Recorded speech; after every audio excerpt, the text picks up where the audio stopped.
Shawne Merriman, what's happening, buddy? How are you? What's going on, guys? I didn't think he was going to, get on Tiki from the top of the show. I Hey, think man, that's how it works. get after him. I was a small guy. They made me block you big-ass linebackers, linemen in back in the day. And then I learned how to cut block once I got older, and it made it a lot easier on me. And I hate every bit of it, too. I hated those cut blocks.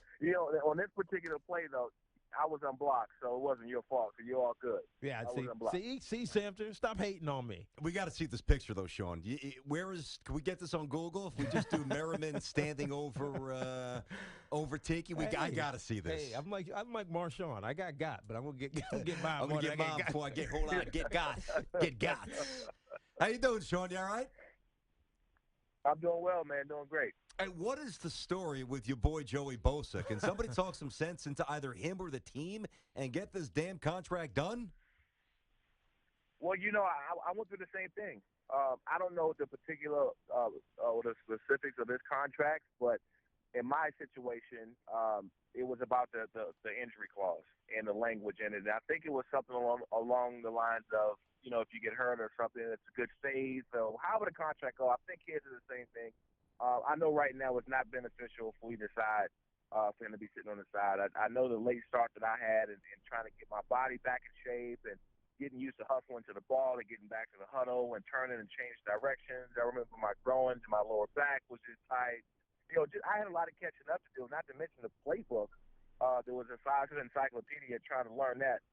Thank God I had Wade Phillips there to kind of just let me go out and play without, fully understanding the playbook just yet because it was hard. Yeah.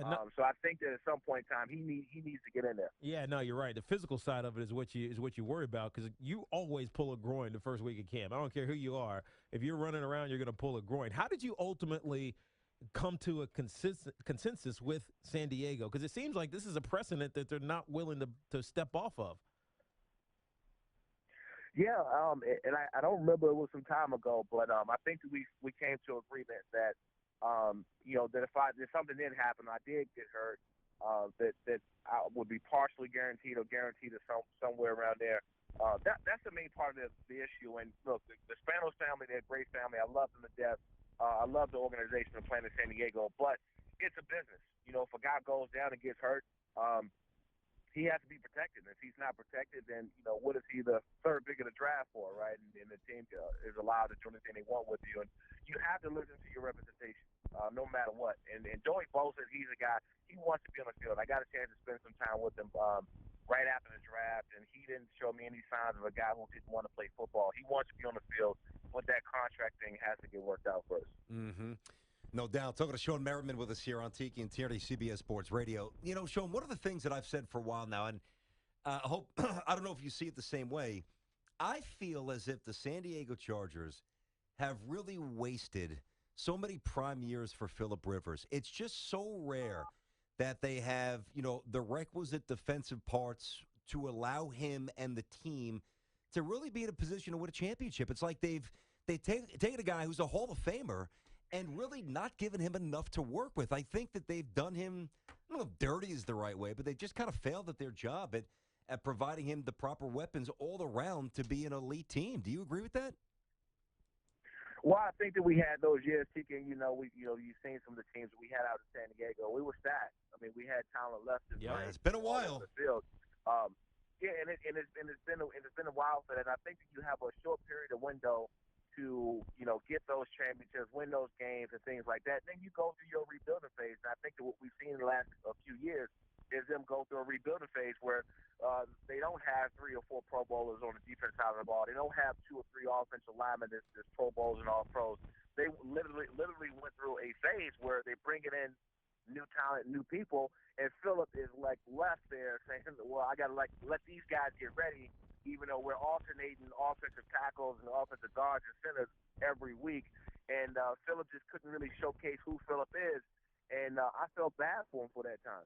And you're right. When I think about your tenure there, I don't. I mean, the stadium was still bad when you were there. I want your perspective on what happens going forward in San Diego. Obviously, very near and dear to you. And if they should leave, I think it's a shame for that area. What do you think happens? Because the stadium needs to be done. I mean, I remember going there and it was like, man, this thing is as old as the game itself. It feels like. What happens to the stadium situation in San Diego? Do you think it gets done? Yeah, no doubt about it. I think it gets done, and it's getting done to me in San Diego, and it shouldn't be anywhere else.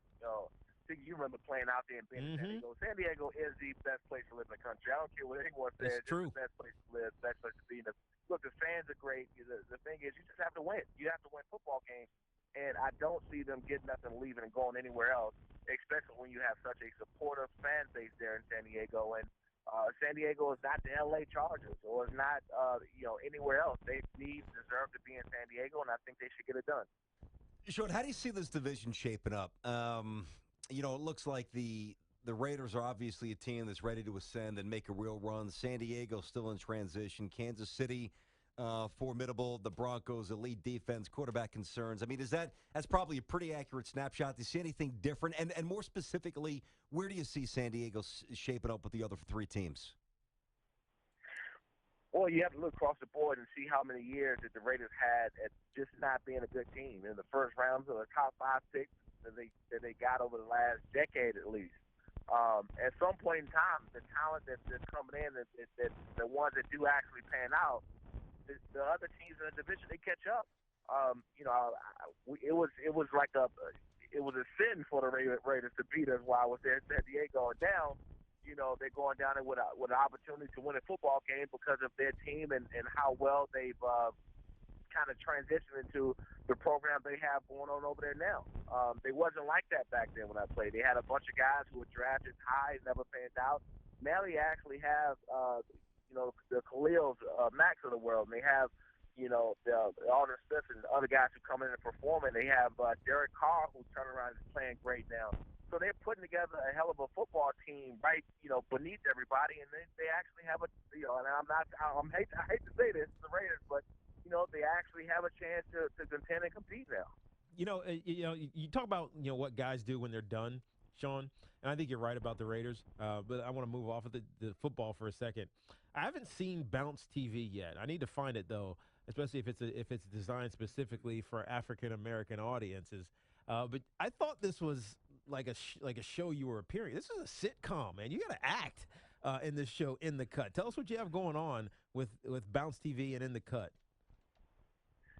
Yeah, it's a series that airs at night on Bounce TV at 9 o'clock Eastern. And let's just say I'm not too far from my lights out self. I'm a little angry. I go in and some guys had it did some things to my girlfriend Terry. Anyway, you got to check it out. It's amazing. I work with a lot of great people in Dorian Wilson, Kalita Smith, Ken Larson, my man Billy, who's directing the whole thing. He's just amazing. So you know about the TV thing, man. It just takes some work. You've done it. We've been in film study. You watch and learn your character, and you go and do it. Well, listen, if you need the token white guy to make an appearance, I got you. I got some acting chops. I look the part. I'll step in for you guys. What is a show without a token white guy? Hey, listen, you, come on. It's all about diversity these days, Merriman. Don't leave us out. Don't keep us down, man. Shawne Merriman. It sounds like a cool concept, man. I'm going to check it out. And listen, Santher, actually, Mike is our producer. He said in my ear, he said, man, this guy's really good on the air. So hopefully we get a chance to chat, purely football throughout the season, get you on a little bit more. Good stuff, man. You got it. Thanks for having me. Be good, Shane. Good luck with the show. Shawne Merriman, that's Lights Out.